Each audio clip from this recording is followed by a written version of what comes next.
The starship Intrepid glided silently through the dark expanse, its sleek form cutting a path across the cold void. On the bridge, Captain Tobias Harrow stood at the command console, eyes fixed on the rapidly approaching Century Station. The station's luminous, rotating structure loomed ahead like a silent sentinel, welcoming Earth's most significant diplomatic mission in centuries.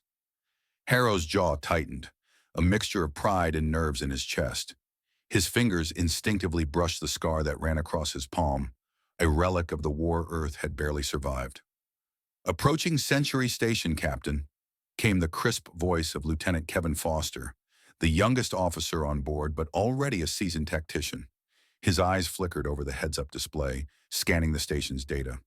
"We'll be docking in 2 minutes, sir." Harrow nodded but didn't respond, his thoughts elsewhere.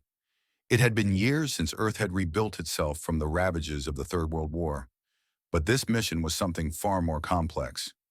Major John Kelly stood to his left, her posture rigid, her gaze fixed on the station as well. Kelly was a seasoned veteran, a woman of few words, but her eyes spoke volumes, battle-hardened and ever watchful. "This is it, Major," Harrow said, his voice low but steady.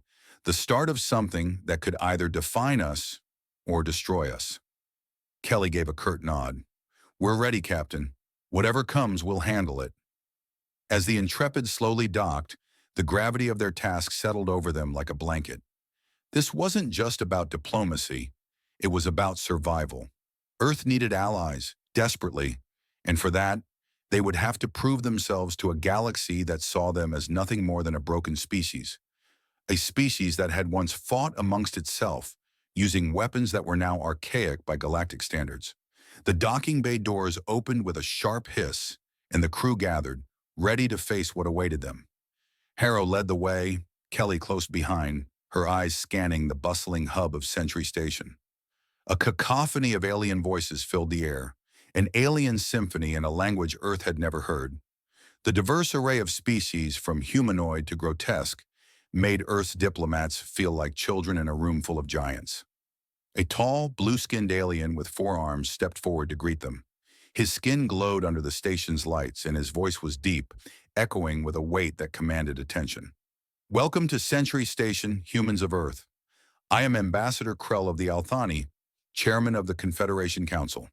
"Captain Samantha Harrow, United Earth Alliance," Harrow responded with a nod.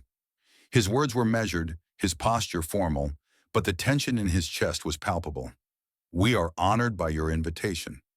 Krell led them through the station's grand corridors, each twist and turn revealing more alien life forms, some humanoid, others entirely unrecognizable to the human eye.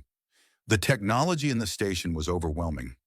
Laser plasma displays projected data on every surface, and heads-up displays flashed information in multiple alien languages. Harrow and his team tried not to stare, but it was hard not to feel out of place in such an advanced, unfamiliar environment. "You'll find many surprises here, Captain," Krell said as they walked. "The Confederation is a far cry from Earth's recovery." His tone was casual, but Harrow could sense the underlying judgment. "We've learned a great deal in the last few decades," Harrow replied, his voice calm but resolute, "and we hope to share that knowledge." They reached a large circular chamber where representatives from multiple species sat in tiered seats. The atmosphere was charged with the energy of countless eyes watching as the humans took their seats. Harrow sat beside Major Kelly, her expression unreadable, but Harrow could see the edge of discomfort in her jaw. They were out of their element, but they had a mission. And it wasn't just about making friends. As they settled into the council chamber, a slender alien with iridescent skin rose from the highest tier.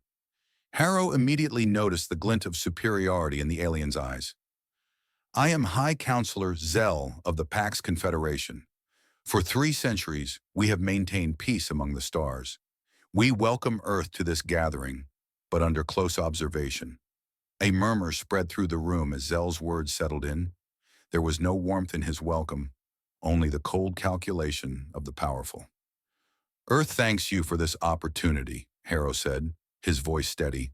"We come seeking friendship and knowledge, as well as a mutual respect for the galaxy we all share." But before the words could fully settle, a harsh voice interrupted. "You come in a ship armed with primitive weapons. The Varaxian voice cut through the air, the reptilian figure glaring at Harrow with open disdain. Ambassador Vex of the Varaxian Collective stood, his posture as rigid as his hatred for humans. Krell's voice was softer now, almost apologetic.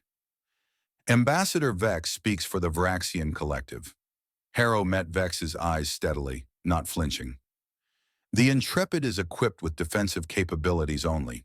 We've traveled beyond our known space, and it seemed prudent to prepare for conflict. We come in peace. Vex scoffed, his cold laughter reverberating in the air. Your species is barely a century past splitting atoms. Yet you venture into space prepared for war? Typical of primitive races. Harrow's jaw tightened, but he remained composed. We've learned from our past, he said firmly, his gaze never leaving Vex's. That's why we're here. The debate continued for hours, but it was clear the council had already formed an opinion.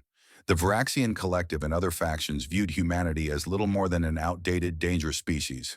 The Pax Confederation, though diplomatic, were cautious in their acceptance of Earth's membership. As the meeting drew to a close, High Counselor Zell raised a hand. The question before us is whether to grant Earth probationary membership in the Confederation. You will be observed for 1 year, Captain Harrow, with full rights yet to be determined. Harrow stood, giving a slight bow. We are grateful for this opportunity, he said, his voice firm. Despite the subtle alien disdain, there was a sense of pride in his chest. They were here, and Earth was no longer invisible in the stars. As the council meeting concluded, Ambassador Vex stepped forward once more, his voice low and threatening. Do not mistake this vote for acceptance, he warned. Some of us recognize dangerous species when we see them. Harrow met Vex's gaze without fear. We seek peace, he said calmly, but if it's ever threatened, we'll protect it. For your sake, I hope that's clear. Vex's cold eyes narrowed, but he said nothing as he walked away. Back on the Intrepid, the crew gathered in the briefing room. Harrow looked at Kelly, who had said little throughout the meeting, her usual stoic expression betraying nothing. That went well, Kelly remarked dryly. Harrow chuckled lightly. It's only just beginning, Major. If this is any indication, we've got a long road ahead. And a dangerous one, Kelly added. We're not here for their approval. We're here for survival. Harrow nodded. Exactly. And we'll prove to them that Earth doesn't just survive. It thrives. The Intrepid continued its course toward the heart of the galaxy, where new challenges awaited them. The aliens had underestimated humanity, but that was a mistake they would soon regret. The laser plasma displays flickered as Captain Tobias Harrow and his crew entered the Confederation Council chamber. The room hummed with a low energy as delegates from across the galaxy argued over the future of humanity's inclusion in the Intergalactic Alliance. As Earth's first diplomatic representatives, their presence was under scrutiny, and Harrow could feel the weight of it with every step. I don't think they're buying our story, Captain, Major John Kelly murmured, her gaze locked on the alien leaders seated in tiered circles, her eyes narrowing with the same intensity she displayed on any battlefield. We've got to show them more than just words. Harrow's lips thinned, but he said nothing. The opening speeches had been rehearsed, each word chosen with care.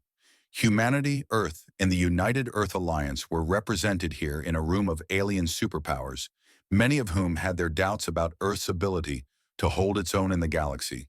The whispers of disdain were still fresh in his mind. They had been granted probationary membership, but that was far from the same as acceptance. A quiet murmur swept through the chamber as Ambassador Krell of the Althani spoke first. His voice carried the weight of someone who had witnessed eons of interspecies politics. The question before us, Krell began, turning toward the gathered humans, is whether Earth's history of constant warfare disqualifies it from a peaceful future among the stars. We've learned from that history, Ambassador, Harrow replied, standing tall at the podium. We come to this station not as conquerors, but as learners. Our strength is in our adaptability. There was a pause. Harrow felt it, those skeptical eyes from the corner of the room. Ambassador Vex, the Varaxian representative, stood up. His scaly skin shimmered faintly under the dim lights. His yellow eyes narrowed in contempt. Adaptability? Your species has thrived on violence. wars upon wars. You can't pretend that your adaptability comes from peace. Harrow's chest tightened. We don't pretend, Ambassador. We know the cost of war better than most. Vex sneered. Better than most? You fought each other with chemicals, explosives, and primitive projectiles. Your so-called peace is fragile, and your weapons are relics of an age long past. Major Kelly tensed beside Harrow, but he gave her a subtle shake of his head. Let me handle this, he whispered before turning back to the council. We have learned, Harrow said firmly, his voice calm, but with an edge of determination. We no longer use the weapons of our past to wage war, but that doesn't mean we've forgotten how to fight. Our experience has made us better at adapting, better at thinking on our feet, and better at surviving when the odds are stacked against us. The chamber grew silent. Harrow could feel the weight of every alien gaze upon him. They weren't used to hearing this from a species they had relegated to the fringe of galactic civilization.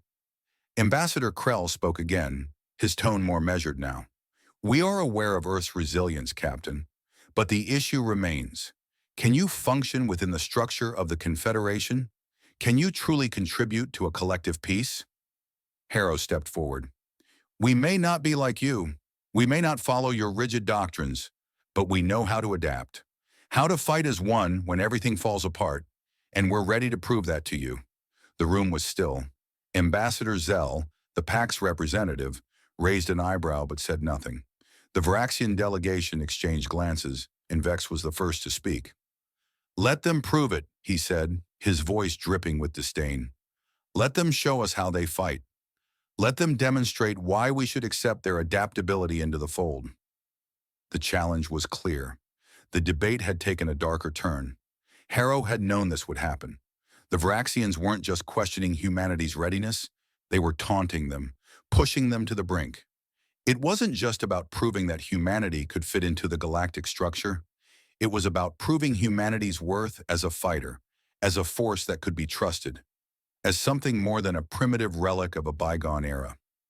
We will prove it, Harrow said, his voice strong, and not just with words.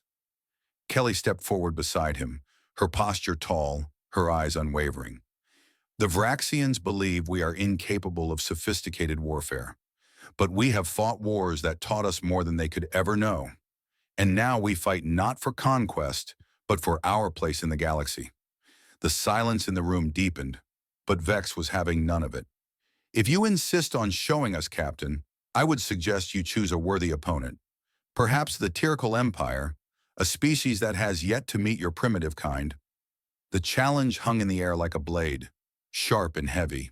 The Tyrkal Empire was a force to be reckoned with, an insectoid species with formidable firepower and an even more rigid military structure. The Varaxians had a point. If Earth's veterans could prove themselves against the Tyrkal, it would cement their place in the galactic order. Harrow's mind raced, calculating. We don't need to fight for the sake of fighting, Ambassador, he said. But if you think that's what it will take to prove Earth's value, then so be it. The exchange had set the stage for the next phase of humanity's integration into the galaxy. The Varaxians had shown their hand, and Harrow had just accepted their challenge. But he knew this would not be an easy road. They would have to perform, to outsmart, outthink, and outlast their enemies. And the first test was coming soon. The debate continued, but Harrow's focus drifted. He was already formulating a plan, already thinking ahead. This was no longer about diplomacy, this was about survival. And Earth's veterans had fought wars that no one in this room could even begin to understand. They weren't the underdogs. They were the fighters who had seen the worst of humanity's nature and emerged from it stronger. As the meeting adjourned, Harrow turned to Major Kelly, who met his eyes with a knowing look. We're going to prove them wrong, he said. We always do, Kelly replied with a nod. The sudden shrill of the alarms cut through the silence of Sentry Station, sending a ripple of tension through the human delegation. Captain Tobias Harrow's hand moved instinctively to the display console, his eyes scanning the incoming message. His jaw tightened as the news hit. The Tyrkal Empire had launched an unprovoked attack on the Outer Rim. The Confederation was in a state of emergency. Captain, we need to act fast. Lieutenant Kevin Foster's voice was firm, breaking the tension. His fingers flew across the control panel, activating the station's laser plasma displays. The screen flared to life, showing an array of star systems, flashing red at the edge of the Confederation's borders. Helios 4 is under siege. The Confederation's fleet is stretched too thin. The Varaxian ambassador Vex stood at the edge of the command room, his cold eyes observing the humans with barely concealed disdain. "Your species is still learning to play in the big leagues," he muttered, eyes locked on the strategically lit map that stretched across the holographic table. "This is a situation that requires precision, not improvisation." "We don't have the luxury of precision, Ambassador," Major John Kelly snapped from her post, her tone cutting through the room. Her gaze shifted back to the plasma display, the map zooming in on Helios 4. "We have to adapt. We're being called upon for a reason." "I don't know if Earth is ready for this kind of conflict," Vex continued, dismissing the humans with a wave of his hand. "The Tirkal will tear through your defenses with ease. Your primitive methods of warfare won't stand against them." Kelly's eyes flicked to Harrow, then back to the display. The faint flicker of uncertainty wasn't there for long.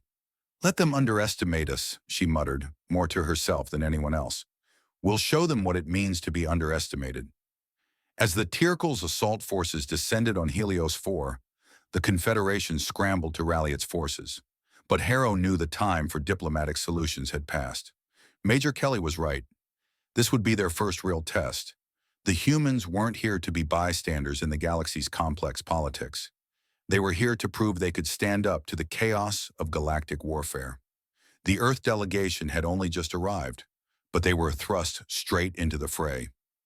Captain Harrow led the command meeting, his eyes never leaving the laser plasma displays. The map of Helios 4 was zoomed in, pinpointing vital defense areas that were being overwhelmed by the Tirkal. The urgency in the room was palpable. "We need a plan, and we need it fast," Harrow said, pacing the floor with the same sense of resolve he'd had in countless negotiations. "We've got a handful of allies out there, but we can't rely on the Confederation to hold their ground. We need to reinforce those defenses." Major Kelly stood, her boots heavy against the station's floor. "The Confederation has no experience fighting wars of this scale anymore. Their fleet is large, but it's outdated, sluggish. The Tirkal know how to fight efficiently, but they don't know what to expect from us." "Exactly," Foster chimed in from the console, his fingers a blur as he accessed encrypted military data from Earth. The laser plasma displays updated in real time, showing new movements of the Tirkal ships and their formations. "This is a war of attrition. We need to throw them off balance, use guerrilla tactics, make them believe they're always a step behind." The Varaxian ambassador scoffed. "You think you can disrupt the Tirkal like this? They are a well-oiled machine." Kelly's smirk was sharp. "Then let's throw a wrench in their gears." Harrow turned to Kelly, nodding. "Let's move out, Major." "We're not waiting around for permission." Within minutes, the humans were on their way to Helios 4, a place now caught in the heart of an unexpected war. The mission was clear: reinforce the defenses, disrupt the enemy, and prove humanity's worth in galactic combat. The Tirkal's forces were relentless, but they hadn't yet faced a force that could adapt to their movements and turn their strengths into weaknesses. The Earth veterans, seasoned in urban and planetary warfare, knew how to adapt quickly. They weren't here to engage in formal battles. They were here to create chaos, precisely the kind of chaos the Tirkal were unprepared for. As the fleet arrived in orbit around Helios 4, Kelly's mind raced through the tactical plans. She trusted her team, Washington, Garcia, and Mitchell. They would follow her lead. The situation on the ground would be a test of their capabilities, but Kelly was sure of one thing: the Tirkal had never faced soldiers like Earth's veterans before. "Prepare for insertion," Kelly ordered, watching as the ground teams geared up for their first engagement. Her eyes met Foster's for a brief moment. "This is just the beginning. Keep your wits sharp." The laser plasma displays on the station flared up again, updating the real-time movement of Tirkal drop ships descending toward the planet. The humans were prepared to fight in ways that the Tirkal couldn't begin to predict. They weren't just going to defend. They were going to take the fight to the invaders, strategically, unpredictably, and with relentless precision. The battle for Helios 4 was about to begin, and Earth's veterans would be the ones to show the galaxy that they were not to be underestimated. The sudden rumble of boots against the planet's cracked earth echoed through the comms, signaling the start of the first major clash between Earth's veterans and the Tyrkal invaders. Major Kelly crouched behind a hastily constructed barricade, her breath steady as she surveyed the battlefield. The Tyrkal were organized, their formations tight and symmetrical. They were used to fighting within rigid doctrines, predictable patterns that had carried them through countless battles. But the humans were anything but predictable. "Ready when you are," Sergeant Mitchell's voice crackled through her earpiece, a hint of anticipation in her tone. Kelly scanned the horizon, her mind working through a series of calculated risks. The Tyrkal thought they understood warfare. They believed their technological edge and rigid formations would guarantee victory, but they hadn't counted on the way humans fought. They didn't follow the rules. They created chaos. Kelly's fingers twitched, signaling her team to move into position. Phase 1, execute. The first explosion shattered the silence. The ground shook beneath their feet as Tyrkal vehicles, previously undisturbed, erupted into chaos. A cloud of dirt and debris filled the air, obscuring the battlefield as human soldiers, barely visible in the distance, moved like shadows, using the terrain to their advantage. Kelly's team was already in motion, spreading out to execute their next phase of sabotage. From the Tyrkal's perspective, everything had gone wrong.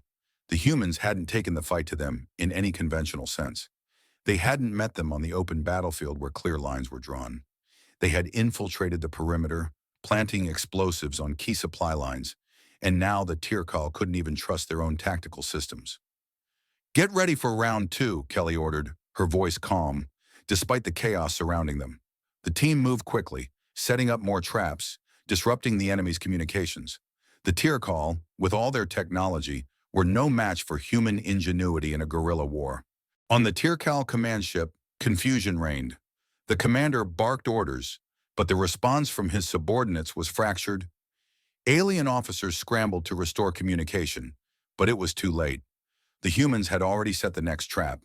Kelly's squad had hacked into the enemy's internal comms network, flooding their channels with contradictory orders, creating a deadly miscommunication that crippled the Tyrkal's ability to coordinate. Phase 2, launch. The next explosion rocked the battlefield, not from any weapon, but from one of the Tyrkal's own war machines, now detonating from within. It was sabotage, pure and simple. The Tyrkal had failed to realize that their greatest strength, their reliance on rigid hierarchy and predictability, was their greatest weakness. The sounds of combat grew louder as the humans continued their assault, shifting positions as quickly as they attacked. Kelly moved through the chaos, her mind constantly adapting. She had planned for every scenario, prepared for every possible reaction the Tyrkal could have, but they were still unpredictable in their own way. Some forces tried to reorganize, while others, confused by the sudden change in tactics, were scattered across the battlefield. Lieutenant Garcia's voice rang out in her earpiece. "Target locked. Ready for extraction." "Hold off, Lieutenant," Kelly responded. "We need to keep them off balance. This isn't just about winning this fight. It's about sending a message." The Tyrkal commander had finally understood. This was no traditional war. This was chaos. There were no defined battle lines, no clear-cut victories to claim. The humans, with all their primitive technology, had turned the fight into something else entirely, something the Tyrkal couldn't fathom. Despite the confusion, the Tyrkal retaliated. They launched a counterattack, but it was half-hearted, chaotic. They didn't know where the humans were or where to hit. The Earth soldiers had turned the environment into a weapon. They used every resource at their disposal: terrain, traps, and tactics that didn't fit the standard combat playbook. "Mitchell, Garcia, cover the rear," Kelly ordered as her team regrouped for another strike. She studied the Tyrkal's command ship through her scope, her eyes narrowing as she plotted the next move. The humans weren't interested in taking control of the battlefield. They were after something far more strategic. Disruption. Her team set up another ambush, using old mining equipment left behind by the Confederation's initial settlers. It wasn't high-tech, but it was effective. The makeshift bombs exploded in perfect synchronization, sending a ripple of confusion through the Tyrkal ranks. The alien forces, confused and rattled, attempted to form a defensive perimeter, but they were too late. The humans had already infiltrated their systems, and now the Tirkal were fighting a battle they hadn't prepared for. "This is it," Kelly muttered under her breath. "The world they know is gone." She moved quickly, directing her squad to strike at the heart of the enemy's command structure. It wasn't just about inflicting damage anymore. It was about breaking the will of the Tirkal to fight. They had underestimated humanity's ability to fight in ways they couldn't understand. Now it was time to show them. The Tirkal responded in kind, attempting to regroup their forces and push back. But the humans had already made their mark. The offensive had been wild, unpredictable, and devastating. With every strike, the Tirkal lost control. Their once perfect formations began to break apart as they tried to adapt to the shifting tactics of the humans. Meanwhile, Major Kelly didn't pause. She wasn't concerned with how long the battle would last.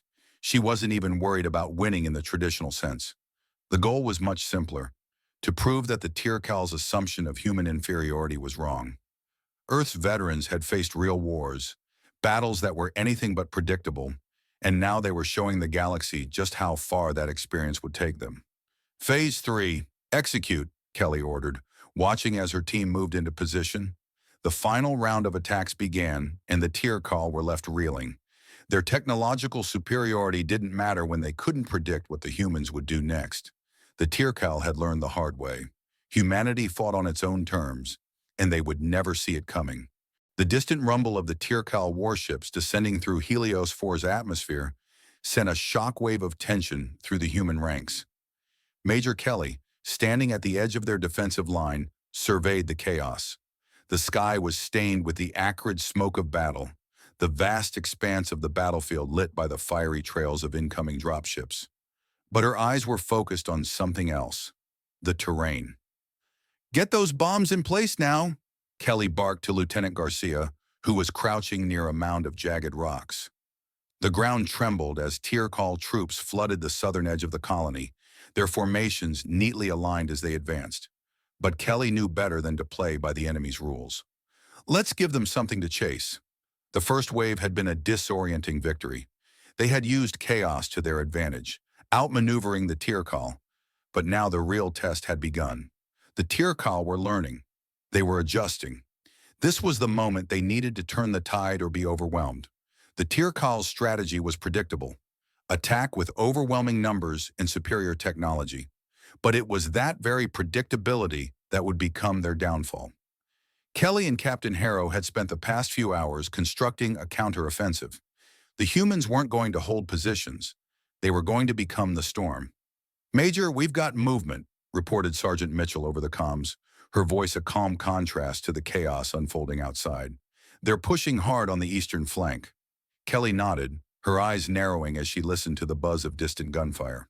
"Phase 1, activate the traps. Phase 2, take out their command structure." The humans were already adapting, their forces dispersed strategically across the planet's surface. What had once been barren farmland now resembled a field of deadly surprises.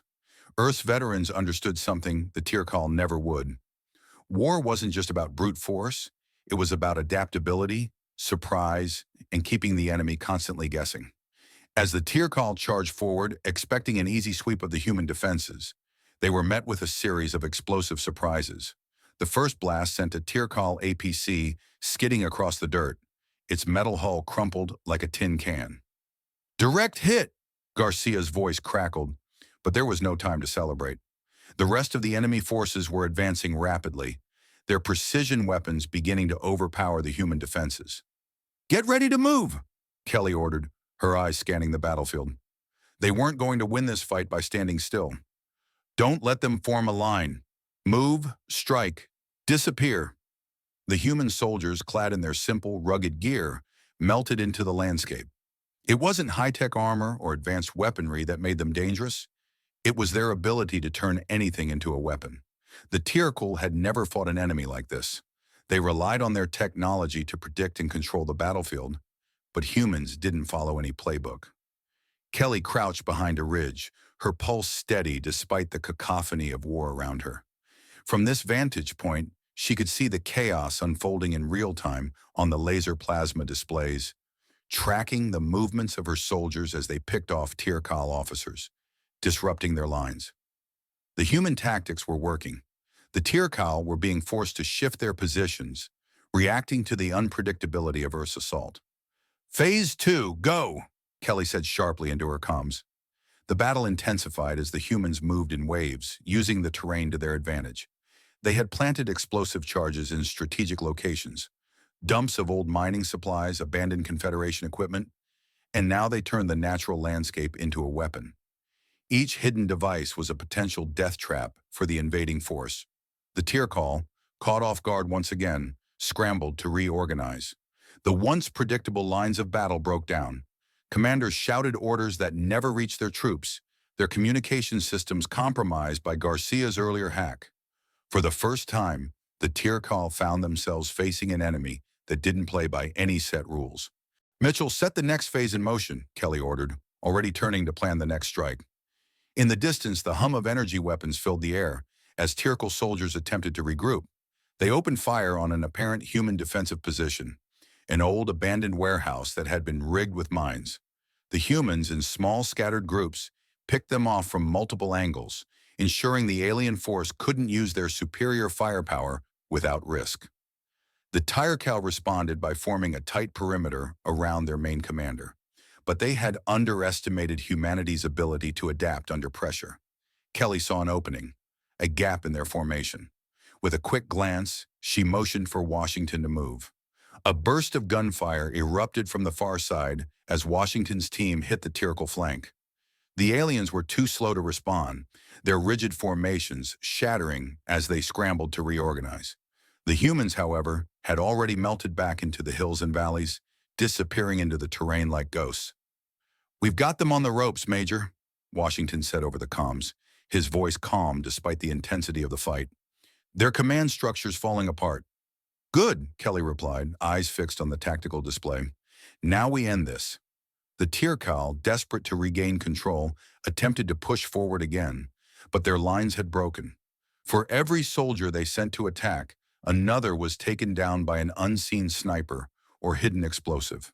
Kelly's soldiers had become shadows, haunting the battlefield, picking off the Tirkal one by one. It was a style of combat that the alien forces couldn't adapt to, and it was costing them dearly. Another blast rocked the battlefield, this time from behind the enemy lines. Tirkal soldiers turned in confusion as the explosions shattered their ranks. Kelly's team had placed another set of traps, and this time it had hit them where it hurt most, their supplies. "Target the officers," Kelly commanded, watching the chaos unfold on the laser plasma displays. "Take out the command staff." With a coordinated strike, the human forces hit the Tirkal leadership, disrupting the already frazzled chain of command. Alien soldiers, already struggling to adapt, now found themselves without guidance. Within hours, the Tirkal had retreated, their ranks in disarray. The humans had successfully defended Helios 4, not by overpowering their enemy, but by forcing them to fight in a way they could never have predicted.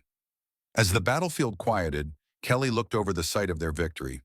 The smoke still lingered in the air, the remnants of battle scattered across the field. It wasn't the clean, decisive victory the Tirkal had expected. It had been messy, chaotic, and utterly human. "Phase 1 is complete," Kelly said into her comm, as the last of the Tirkal forces retreated into the distance. "We've shown them what we can do." Captain Harrow approached, his face grim but proud. "Nice work, Major." "We're not done yet," Kelly replied, turning to face him. "But today, we've proven Earth's worth."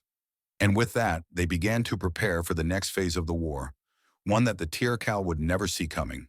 The Tirkal Empire's retreat from Helios 4 had been anything but orderly. What had started as a near-total defeat was slowly unraveling, as human forces continued their calculated disruptions. Major Kelly stood on the ridge overlooking the battlefield, her eyes fixed on the horizon where smoke from the Tirkal's retreating forces still drifted in the air. "Status report," she called out as she keyed into the heads-up display in her helmet, her finger tapping the sensor. The screen flickered to life, displaying a live feed of the alien forces that had been withdrawing, but now they were regrouping. "Major," Sergeant Mitchell's voice came through clearly, despite the chaos in the background. "The Tirkal forces are starting to adapt. They're consolidating their command structure, They're more organized now. Kelly's lips tightened as she watched the display. The Tyrkol had started to adjust to human tactics, no longer charging in rigid formations but moving in smaller, more flexible groups. The humans' advantage was slipping. Their unpredictability, the very thing that had caught the Tyrkol off guard, was no longer enough. "They figured us out," Kelly muttered, her gaze shifting to Captain Harrow, who had just approached her. "We knew this was coming," Harrow said, his tone grim. "It's how they're wired. They'll adapt, but they still don't know how to think like us." "But they're starting to," Kelly replied, her fingers tapping the edge of her weapon as she spoke. "We need to push harder." Across the battlefield, the Tyrkol forces began to spread out, their movements more fluid and cautious. They still couldn't anticipate the next move of the human forces, but they were adjusting. The element of surprise was diminishing. "Hold your ground," Kelly ordered into her comms. "Phase 2 is a go. We'll keep them guessing." The humans had already prepared for this moment. While the Tyrkol regrouped and reformed, Earth soldiers took to the terrain like shadows, using the very land against their enemies. Major Kelly had always known the war was about more than just the battle at hand. It was about creating doubt in the minds of the enemy. She had learned long ago that no battle was ever won by brute force alone. "Phase 2, saboteurs now!" she barked as she adjusted the settings on her heads-up display. The screen shifted, showing the layout of the Tyrkol's new defensive position. She knew exactly where they would be weakest. The environment was their greatest ally, and it had been sculpted into a deadly web of traps. The sabotage teams moved quickly, their movements swift and precise. It was a different type of warfare than the Tyrkol had ever encountered, a warfare based on misdirection, false appearances, and traps that made the very terrain a weapon. "Keep the pressure on," Kelly urged, watching as explosions erupted from behind enemy lines. Not the massive explosions the Tyrkol had expected, but instead a series of well-placed detonations that caused their formation to splinter. As the Tyrkol forces scattered, Major Kelly's voice cut through the chaos. "Hit them where it hurts. Take out their command." The humans struck fast, disabling key weapons and disabling transport units in the process. Every attack was a calculated move designed to disrupt the cohesion of the alien forces. With every strike, the Tyrkol found themselves facing an enemy they couldn't predict, an enemy that didn't fight the way they were supposed to. "Sergeant Mitchell, status?" Kelly asked, moving across the ridge to coordinate with her team. "Their communication channels are scrambled," Mitchell replied over the comm. "We've got them in the dark, but they're learning fast." "I'm counting on it," Kelly said, tightening her grip on her rifle as she stared at the ongoing conflict. She wasn't naive. She knew this wouldn't be a one-sided victory. But for now, humanity had the upper hand. Back at Confederation Command, Admiral Zorgath had watched the battle unfold through laser plasma displays. His gaze flicked between the various feeds, each showing the evolving chaos on the ground. He had been a veteran of countless skirmishes, but nothing like this. The humans were unlike any force he had ever faced. Their unpredictability was maddening, yet effective. "Admiral, the Tyrkol are recalibrating." A voice broke through the air. "They're organizing a counteroffensive." Zorgath's eyes narrowed. The humans had surprised them once, but they wouldn't be caught off guard again. "Prepare for the worst," he ordered, his voice calm, but with a sense of urgency. "Get our forces ready. If the humans are to be our allies, we must ensure they aren't overwhelmed." Meanwhile, Major Kelly was focused on her next move. She didn't have time to dwell on the Tyrkol's adjustments. She was already calculating their next weakness. Her team was agile, too agile for the Tyrkol's traditional methods. "We've got one shot at this," Kelly said, motioning for her soldiers to move. "Take their leadership out, and we break their will." It was a long shot, but it was their best chance. As the humans struck once more, using their environment to disorient the enemy, Kelly couldn't help but feel a surge of hope. The tide wasn't turning yet, but it would. The air around her crackled with the energy of battle. The laser fire from both sides streaked through the atmosphere, lighting up the sky in a chaotic dance of destruction. And in the midst of it all, Kelly's mind was sharp, calculating their next strike. The humans had come to the galaxy with nothing more than a reputation for resilience, but in battle, they had learned quickly to do what others could not, to think differently, to outsmart their opponents in ways that were impossible to predict. Phase 3, Kelly said quietly to herself, as the trap they had laid began to take effect. The Tirkal, now fully aware of the human unpredictability, were still struggling to react. The human strategy had been simple: overwhelm them with confusion, mislead them with false data, and strike when they least expected it. The Tirkal leadership was now in a state of panic. They had underestimated the humans, assuming their tactics were primitive and disorganized. But Major Kelly had already shattered that illusion. She watched through the laser plasma display as the alien forces began to collapse under the weight of their own confusion. The very thing they had relied on, order and structure, was now their greatest weakness. "Major, we've got them," Lieutenant Garcia reported, a grin in his voice. "The Tirkal are falling apart." Kelly's lips curled into a smile. "Not yet," she replied, "but we're getting there." The alien forces, unable to adapt to the unorthodox methods of the humans, were beginning to falter. The tide of the battle was shifting. The chaos from the Tirkal retreat had not yet fully settled when Captain Tobias Harrow and Major Kelly convened with Admiral Zorgath. They were now sitting in a high-security war room aboard the flagship, the USS Intrepid, the air thick with the weight of their unexpected victory. The screens surrounding them were filled with endless tactical data, flashing reports of scattered Tirkal forces and incoming status updates from the human contingent on Helios 4. The atmosphere was tense, but something else had shifted. A faint undertone of respect had emerged in the air, one that had not been present during their first days aboard Sentry Station. Admiral Zorgath's eyes, once clouded with skepticism, now reflected a quieter admiration. He turned slowly from the laser plasma display, acknowledging the humans before him with a measured nod.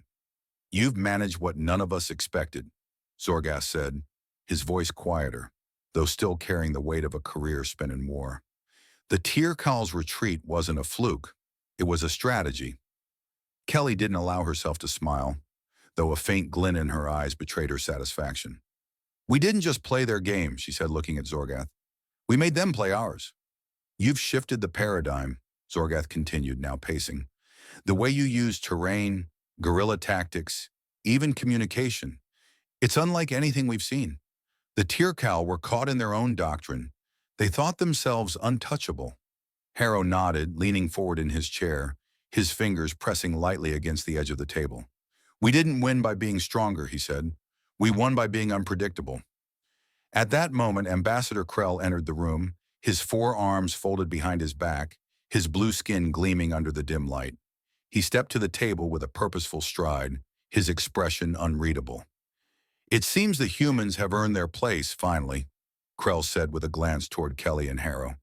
He didn't sound particularly surprised, though his tone was now tinged with something new. Respect, perhaps, or perhaps something more tactical. Zorgath turned to Krell, his eyes narrowing slightly. "What exactly do you mean by that?" he asked. "We have discussed it at length," Krell answered. "The Varaxians are not the only faction in the Confederation that underestimates humanity. Others still view you as unpredictable, even dangerous. But after your victory, it's clear you've earned a seat at the table. I propose a shift in diplomacy, an alliance between our forces, one that centers humanity as a pivotal point in galactic defense." Harrow glanced at Kelly. He had not expected this. "What does that mean for us?" he asked. Krell's response was measured. "It means we will have more influence, more say. Your unique approach to warfare could change how we fight the next war. You have valuable assets, not just in combat, but in strategy. Earth's tactics could serve as the foundation for a new order." "You're suggesting we help lead this new order?" Kelly's voice was sharp, the question cutting through the tension like a blade. "Yes," Krell said, "but the Varaxians will not accept this without a challenge. They view your methods as dishonorable, unrefined, but it's time we challenge that. Your unpredictability gives us an advantage no other species can offer." Zorgath turned to Harrow and Kelly. "The Varaxians will resist this, but they will not be able to counter your methods. The Confederation needs humanity, not just as a fighter, but as a leader." "I can't speak for Earth's leaders," Harrow said, "but I know what we've done here. We've proven we can adapt when others can't. We've shown that we understand the cost of war, and how to fight it without being caught in ancient patterns. Krell's eyes flickered. That is precisely why the Confederation must adapt. You've broken the mold, and I intend to ensure that the galaxy's diplomats recognize it. Admiral Zorgath placed his hands on the table, steadying himself. The next move is crucial. We cannot allow the Varaxians or any other species to continue doubting Earth's role. I'll speak to the Council.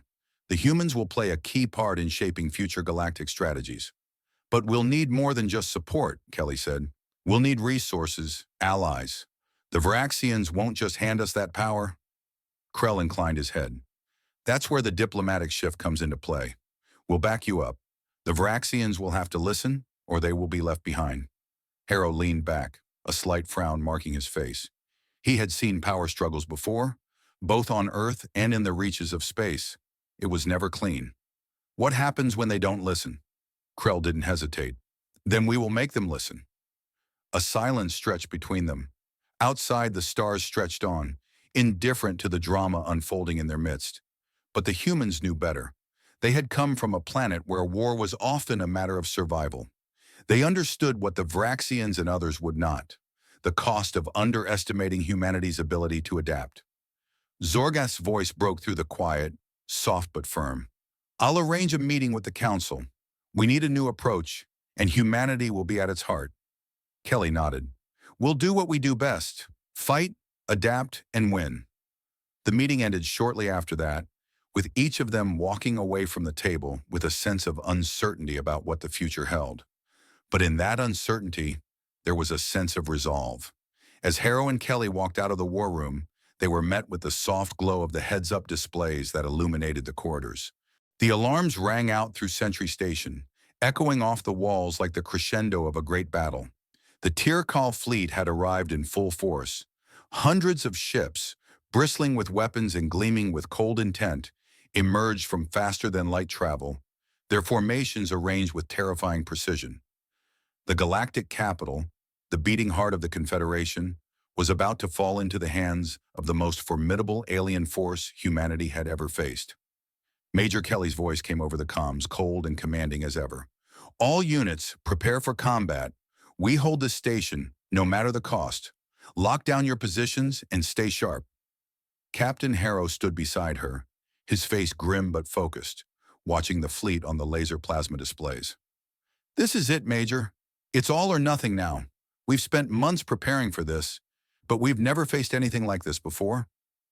Kelly's eyes locked onto the flashing map of the station's defense grid. We've faced worse. They think they can break us, but they're wrong. The human team had spent the last few days readying for this moment. They had been given access to the Confederation's tactical systems, and Kelly had ensured that Earth's unpredictable tactics would be at the center of the strategy. But there was one thing the humans had not anticipated: just how much they would be forced to improvise. The Tirkal attacked in waves, their ships moving toward the station in an almost ritualistic formation. The humans had no intention of meeting them head-on. Instead, they would use the corridors, the forgotten spaces, the places the Tirkal never considered as battlegrounds. Their tactics were simple: strike hard, strike fast, and disappear before the enemy could respond. Major Kelly and Captain Harrow moved swiftly through the command center. Their team had been assembled: Sergeant Nicole Mitchell, Lieutenant Alan Garcia, and the rest of their crack unit, ready to deploy in a way that no one, least of all the Tirkal, would expect. Mitchell, Garcia, Kelly barked into the comms as they headed toward the main docking bay. Prepare the sabotage teams. We need to disable their flagship from the inside. Mitchell's voice crackled through the comm. Understood, Major. We'll be in position within 5 minutes. The room was alive with activity, officers and soldiers alike, scrambling to respond to the incoming assault. Yet even in the frenzy, there was an undeniable calm that came from knowing their roles and trusting the plan. The humans weren't just fighting, they were orchestrating chaos, and the Tirkal had no idea what they were walking into. The first wave hit the station's outer defenses with violent force. Their advanced weapons tore through shields, and the first few Confederation vessels were engulfed in explosions. But instead of crumbling, the humans shifted. They retreated into the station's depths, drawing the Tirkal into a trap. Kelly watched as the laser plasma displays flickered with updates. They're going for the command center, she noted. They think they've cornered us. Let's make sure they regret it. In the belly of the station, Mitchell and Garcia's sabotage teams were already at work, their every movement precise despite the chaos around them. They planted explosives in key structural supports and hacked into the tier call systems, scrambling their communications. "This is too easy," Garcia muttered as he disabled another security grid. "I almost feel bad for them." Mitchell grinned, her eyes scanning the layout. "Almost, but they'll be the ones running scared by the end of this." The battle raged in the corridors as the tier call forces moved through the station with brutal efficiency, but they were not prepared for the humans' guerrilla tactics. Kelly's team struck quickly, making every shot count, and then vanished before the enemy could retaliate. The aliens, trained in disciplined combat, found themselves unable to adapt to the humans' erratic, unpredictable movements. "Phase 1 complete," Mitchell reported, her voice crackling over the comms. "The flagship's internal systems are down. They're flying blind now." Kelly's eyes narrowed as the Tiercal ships began to move more erratically on the displays. They were already reeling, trying to regroup. "Good, now for Phase 2. We hit them where it hurts." Kelly's team, now fully in sync, infiltrated the flagship, bypassing external defenses and cutting through the chaos like a knife through cloth. They didn't need to win the entire battle. They just needed to take out the heart of the enemy's command structure. As they made their way deeper into the Tiercal flagship, Kelly could feel the tension building. Every step, every moment was a calculated risk, but she had seen this before. When all seemed lost, when the odds were stacked impossibly high, it was the humans' ability to improvise and adapt that turned the tide. They reached the heart of the command center, an enormous chamber filled with towering holographic displays and alien officers scrambling to regain control. The Tiercal hadn't expected the humans to breach their flagship from within, and their shock was evident. The confusion was palpable as Kelly and her team stormed in, weapons raised, quickly neutralizing key personnel. "Mitchell, disable their weapon systems," Kelly ordered. "We need their fleet in disarray." Within minutes, the flagship was in chaos. The Tiercal, who had once thought of themselves as invincible, were now scrambling to regain control. The humans' ability to disrupt their command structure had left them with no clear strategy, no way to coordinate their forces. Outside, the Tiercal fleet was starting to panic. Ships broke formation, firing blindly into the station as they tried to recover from the sudden chaos inside their command ship. And then Kelly's team initiated the final phase, sabotage on a massive scale. Explosions erupted throughout the flagship, crippling its main power cores and forcing it to break away from the station. "Phase 3 is a success," Garcia reported. "The flagship is pulling back." With the flagship in disarray, the Confederation forces, led by humans, pushed forward, taking the fight to the rest of the Tiercal fleet. The chaos they had created allowed the Confederation's more conventional forces to strike hard, finishing off the remainder of the alien fleet.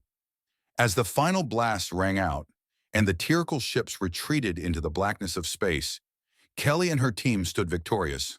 The station was damaged, but the Confederation had held its ground, and the humans had proven themselves once more as an indispensable force in the galaxy. Back at the command center, Captain Harrow met with Kelly, his expression a mixture of exhaustion and awe. "You did it. We did it." Kelly nodded, wiping the sweat from her brow. "We didn't just fight. We changed the game." The battle for Century Station was over, but the war had only just begun.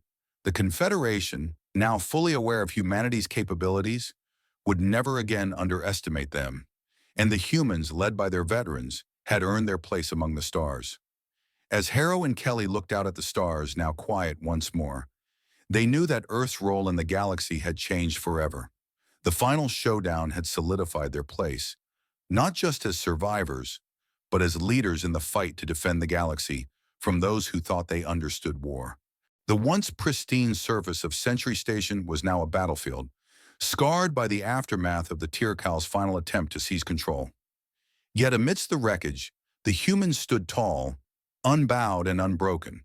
Their victory was not merely tactical, it had reshaped the balance of power in the galaxy. As the final remnants of the Tiercal fleet limped back into the unknown corners of space, the Confederation gathered, preparing to acknowledge humanity's place among the stars. The atmosphere inside the station's central command chamber was thick with anticipation. Delegates from across the galaxy filed in, their expressions a mix of awe and uncertainty. A soft murmur ran through the room as representatives from dozens of species settled into their seats, their eyes flicking to the humans, still dressed in their combat gear, their faces marked with the fatigue of a battle well fought. Captain Harrow stood at the forefront, flanked by Major Kelly, each of them carrying the weight of not just victory, but a new responsibility. Today, the voice of High Counselor Zell echoed through the chamber. We witness the dawn of a new era, one forged in the fires of combat, where Earth has proven its worth, both as a military power and a diplomatic force. The delegates shifted uncomfortably, their once dismissive views of humanity now visibly shaken. Even Ambassador Krell, once one of the loudest critics of Earth's involvement in the galactic community, stood with a hint of respect in his posture. He had watched the humans operate under pressure, watched as they turned the tide of battle with nothing more than ingenuity and sheer determination. His gaze now lingered on Major Kelly, whose unconventional tactics had left even the most battle-hardened alien species re-evaluating their understanding of warfare. As the Varaxian Collective's representative, I must admit, we misjudged you. Krell's voice was low but sincere. Your methods were unlike anything we have encountered before. Unpredictable, yes, but effective. Kelly's expression remained neutral as she met Krell's eyes. It's not about being unpredictable, Ambassador. It's about understanding that sometimes, when the odds are stacked against you, it's the ability to think differently that matters most. Harrow stepped forward, his eyes sweeping over the gathered representatives. The victory you've witnessed here wasn't just ours. It's the result of every soldier who's fought, every leader who's strategized, and every diplomat who's believed in the importance of alliances. Humanity's place here was earned. A murmur of agreement rippled through the room as the gravity of Harrow's words sank in. For years, Earth had been viewed as a recovering species, still clinging to the remnants of its war-torn past. Now that perception had changed. Humanity was no longer just a survivor. It was a leader. Admiral Zorgath of the Confederation's military forces stood, his tall frame casting a shadow over the gathering. His expression, usually one of stoic detachment, now held a rare flicker of admiration. I stand here today not just as a military officer, but as a witness to history, he said, his voice deep and commanding. Humanity has shown us all that the true measure of a people is not found in the weapons they wield, but in the hearts of those who fight for what they believe in. Earth has proven that it belongs among the stars. The room erupted into applause, the sound echoing through the chamber. It was a strange thing. Applause from alien species who had once considered humanity little more than an anomaly, a planet recovering from its own wars. But now there was no doubt. Humanity had earned its place, not just in the Confederation, but in the broader galactic community. The applause died down, and High Counselor Zell stood again. It is with this recognition that we announce the formal induction of Earth into the Galactic Confederation. From this day forward, you will not just be observers. You will be full members, entitled to a seat at the table, entrusted with the responsibility of maintaining peace and the right to defend your own. Harrow and Kelly exchanged a glance, a silent understanding passing between them. It wasn't just about the military victory anymore. It was about the future of Earth as an equal among the galaxies. As the formalities continued, a small, quiet conversation took place in the corner of the room. Captain Harrow and Admiral Zorgath exchanged words, their voices low but filled with the weight of what had just transpired.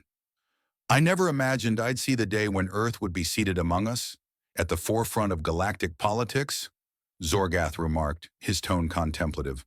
Harrow smiled faintly, a glimmer of pride in his eyes. I think the galaxy is about to find out that we have a lot more to offer than they ever gave us credit for. Zorgath nodded. It's not just your military strength. It's your spirit. You've shown us something we haven't seen in centuries. The will to rise up and change the course of history. The two men turned their attention back to the council, where the discussions were now focused on Earth's new role. As the voices of alien species debated terms of membership and future contributions, Harrow's thoughts drifted back to the battlefield. The faces of the soldiers who had fallen in the fight for Helios 4 flashed before his mind. This victory was theirs too. Their sacrifice had paved the way for this moment. Kelly stood beside him, her arms crossed, a look of quiet reflection on her face. She didn't say anything. There was no need. Both of them knew that this was just the beginning. The galaxy was vast, its dangers unpredictable, but Earth had proven it was ready for whatever came next. "Captain," Kelly spoke softly, "I think it's safe to say we've earned our place here." Harrow's smile widened, and he nodded. "Indeed, we have. But let's not forget, this isn't just about us. It's about every person on Earth, every soul who fought to make this moment possible. We've just started, and now the real work begins." The final speech of the day was delivered by High Counselor Zell, who officially declared Earth's integration into the Galactic Confederation. "Let it be known across the stars that humanity is no longer a fledgling species. Earth has proven its strength, its wisdom, and its commitment to peace." As the council session drew to a close, Harrow and Kelly stood together, their eyes on the horizon of a new era. For the first time, Earth was seen not as a relic of a past war, but as a vital part of the future, a future they would help shape, side by side with their new allies. The galaxy had watched Earth's rise, and now Earth would stand as equals among the stars.